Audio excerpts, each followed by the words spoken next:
had a discussion at the end of the summer before the season started with a friend of mine who is a diehard and somewhat over-the-top Ohio State fan who made the comment, well, they lose to Michigan, day's gone. And I said to this individual, I said, it's possible they could lose to Michigan and still win a national championship. They couldn't even fathom that. So it makes you happy for him.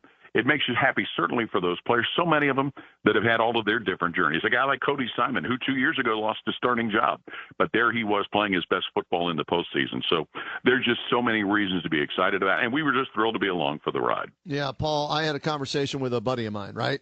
And he's a little bit older than me, so he's old school, right? And Michigan-Ohio State rivalry, and he's like, wow, that Michigan game, there's going to be an asterisk by this because they didn't beat Michigan. I said, wait a second. Times are changing. To your point, Paul, you don't have, you'd like to, but you don't necessarily have to beat your rival to possibly win a national championship, and we need to adjust with the times, and I think this proves that point, doesn't it? So does it make that rivalry any less important now? I think it does, even though you still want to win it.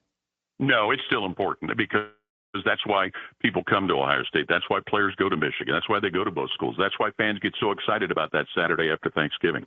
And I think it always will be important. And, if Michigan gets back to the level that they've been, it's going to be the kind of a game that will have an effect on who wins the Big Ten championship. So it's just different. Here's the converse argument with all of that. All right. We thought back a lot to the 90s and some of those outstanding teams that Coach Cooper had.